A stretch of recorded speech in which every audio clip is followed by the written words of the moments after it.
एक काली तूफानी रात थी। आसमान पर घेरे बादल छाए हुए थे। ऐसा लग रहा था कि जैसे बहुत बड़ा तूफान आने वाला है। एक घने जंगल से सटे पहाड़ी रास्ते पर आदित्य नाम का एक युवक अपने गांव की तरफ लौट रहा था। आदित्य साइकिल चला रहा था कि अचानक आसमान पर गड़गड़ाहट के साथ बिजली चमकने लगी। तेज हवा के साथ जोरदार बारिश शुरू हो गई। आदित्य ने साइकिल की रफ्तार बढ़ा दी, लेकिन कुछ ही देर में तूफान भरपूर हो गया और चारों ओर अंधेरा छा गया। मिट्टी की सड़क कीचड़ से लथपथ हो गई और साइकिल चलाना नामुमकिन हो गया। निराश होकर आदित्य पास ही खड़े एक बरगद के पेड़ के नीचे शरण लेने पर मजबूर हो गया और बारिश के थमने की दुआ करने लगा। बहुत देर बाद बारिश थम गई, लेकिन रास्ता कीचड़ से भर चुका था। आदित्य ने हिम्मत जुटाई और साइकिल को धकेलता हुआ आगे बढ़ा। थोड़ी दूर चलने पर उसे एहसास हुआ कि जिस सड़क पर वो है वो उसकी गांव की तरफ नहीं जाती और रास्ता भटक चुका था। घबरा कर वो वहीं खड़ा था, लेकिन तभी अंधेरे से एक धीमी आवाज़ गूंजी। भाई, रास्ता भटक गए क्या? आदित्य चौंक गया और उसने देखा कि सामने एक बूढ़ा आदमी खड़ा बरसाती कोट पहने। आदित्य ने डरते हुए पूछा, आप कौन हैं? उस बूढ़े आदमी ने हंसते हुए कहा, मैं रमेश हूँ। लगता है आप रास्ता भटक गए हैं। रमेश ने घबराते हुए कहा, मैं गांव जा रहा था, लगता है रास्ता भटक गया हूँ। उस बूढ़े ने फिर से मुस्कुराते हुए कहा, लेकिन तुम गांव नहीं जा सकते। रास्ते में पेड़ गिरने की वजह से रास्ता बंद हो गया है। मेरे साथ चलिए, मेरी चाय की दुकान पास ही में है। आदित्य ने न चाहते हुए भी सर हिला दिया और रमेश के पीछे पीछे चलने लगा।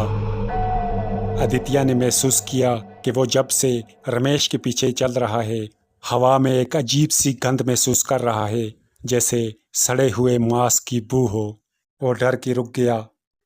रमेश ने पीछे मुड़कर देखा और बोला, तेज चलिए ना बाबू, बस थोड़ी ही दूर मेरी चाय की दुकान है। कुछ ही देर बाद वो एक पुरानी झोंपड़ी के पास पहुंच गए। एक दिया जल रहा था। अंदर से मिट्टी के चूल्हे का हल्का हल्का धुआं बाहर निकल रहा था। रमेश ने लालटेन जलाई और आदित्य को अंदर आने का इशारा किया। झोंपड़ी के अंदर दो पुराने लकड़ी के बेंच और एक मिट्टी का बना चूल्हा था, जिससे कोयले की हल्की आग की लपटें निकल रही थीं। चूल्हे के पास चाय बनाने का सामान रखा था। रमेश ने कहा, बाबू अंदर आ जाओ, बहुत भीग गए हो। एक कप चाय पीजिए, अभी गर्म करके लाया हूँ। आदित्य ने अंदर कदम रखा और चाय की खुशबू पाकर थोड़ा शांत महसूस हुआ। बाहर फिर से तेज बारिश शुरू हो गई और हवाओं ने गुर्राहट भरी। पेड़ की टहनियाँ आपस में टकराने लगी, लेकिन हैरानी की बात यह थी कि इतनी तेज हवा में भी चूल्हे की आग हिल नहीं रही थी, मानो जैसे कोई अदृश्य ताकत उसे थामे हुए थी।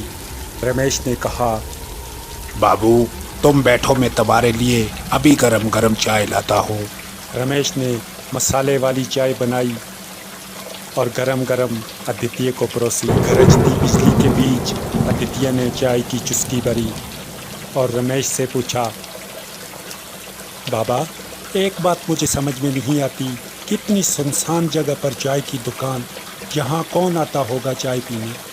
रमेश ने गंभीर सुर में जवाब दिया, पहले यहाँ पास ही में एक बस स्टैंड था, तब लोग यहाँ रोज रुकते थे, इसलिए दुकान चलती थी।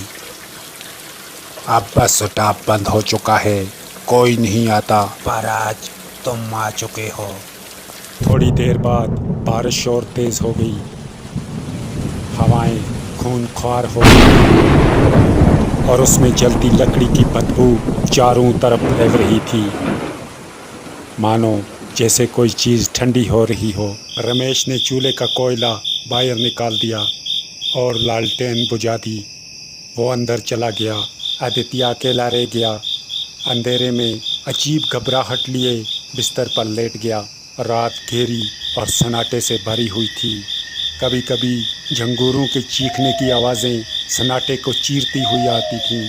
बायर झाड़ियों में कीड़े करा रहे थे और कहीं दूर उल्लू कू कू कर रहा था। आदित्य की आंखें बंद थीं, लेकिन दिल धड़क रहा था। थकान की वजह से वो सो गया। तभी एक भयानक चीख ने उसकी नींद उड़ा दी। आदित्य चौंक कर बिस्तर से उछल पड़ा और चारों तरफ देखने लगा। तभी उसके कानों में रमेश की आवाज़ पड़ी। बाबू, बुरा सपना देख लिया क्या? आदित्य चीख पड़ा। नहीं, बस सपना था।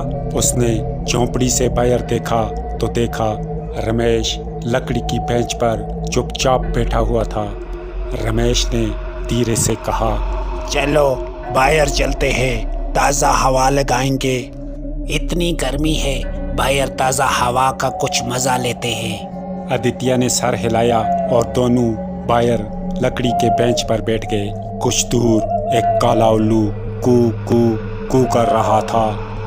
कुछ देर खामोशी रही, फिर रमेश ने कहा, ठीक है, चलो तुम्हें एक कहानी सुनाता हूँ। रमेश ने पुरानी यादों को बताते हुए कहा, 3 साल पहले मेरी भी यहीं पास ही में एक चाय की दुकान थी। दुकान अच्छी चलती थी। पास ही एक गांव में विक्रम नाम का एक आदमी रहता था। वो रोज 2-3 चाय के कप पीकर घंटों बैठा करता था। उसकी नज़र हमेशा मेरी पत्नी पर टिक जाती थी।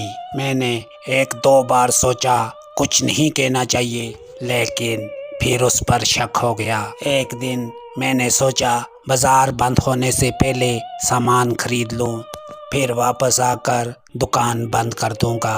पर जैसे ही मैं सामान लेकर घर वापस लौटा, आकाश काला हो चुका था। जब मैंने खिड़की से झांका तो मेरा दिल बैठ गया। विक्रम और मेरी पत्नी दोनों बिस्तर पर थे। मेरी पत्नी उसकी बाहों में आधी लिपटी हुई थी और हंस रही थी। उसके बाजू पर मेरी पहनाई हुई चूड़ियाँ बिखरी पड़ी थी। मैं पागलों की तरह कुठार लेकर अंदर भागा। मैंने कुठार विक्रम के माथे पर मारी। उसका सर कट गया और खून चारों ओर फैल गया। विक्रम चित सा गिर पड़ा, मगर उसी पल मैंने देखा कि राजे लक्ष्मी नीचे उचेत पड़ी थी। उसके गले पर एक गहरा चीरा कटा हुआ था। मैंने घबरा कर विक्रम को खींचा, पास रखा, रस्सी का टुकड़ा लिया और फंदा बनाकर उसके गले में डाला। उसकी आंखें बाहर की तरफ निकल आई और उसका दम घुटने लगा। रमेश की आवाज़ कांपने लगी। तभी तेज़ हवा चलने लगी और झोंपड़ी पर सूखी लकड़ियों को आग लग गई और सब कुछ आग की लिपटों में लिपट गया। अचानक चारों तरफ अंधेरा पड़ गया। रमेश ने फिर से कहा, और उसी कोठार से मैंने खुद को और अपनी बीवी को दोनों को काट दिया। आदित्य सुन रह गया। रमेश ने धीमी आवाज में कहा, रात को यहाँ कोई भी रुकता नहीं है। शायद तुमने भी कुछ देख लिया हो। अगली सुबह सूरज की किरणें बिखरने लगी। आदित्य उठा। बारिश थम चुकी थी और हवा सुस्त चल रही थी। पुरानी झोंपड़ी जली हुई थी। चारों तरफ राख फैली थी। रमेश का कहीं अता पता नहीं था। तभी पास के राख के ढेर से एक धीमी आवाज आई। आदित्य तेजी से पीछे मुड़ा और देखता रह गया। सामने राख में से एक महिला का चेहरा उभर आया। उसका चेहरा फीका और खून से सना हुआ था। आंखें काली सी तैर रही थीं और गले से सूखी खून की धार टपक रही थी। उसने धीमी और भयानक आवाज में कहा, अब तुम्हारी सच्चाई सबके सामने है। आदित्य चीख पड़ा और सड़क पर बुरी तरह गिर गया और बेहोश हो गया। काफ़ी देर के बाद कुछ लोगों ने उसकी साइकिल और बैग देखा, लेकिन आदित्य का कोई अता पता नहीं था। शायद वो हमेशा के लिए गायब हो गया था।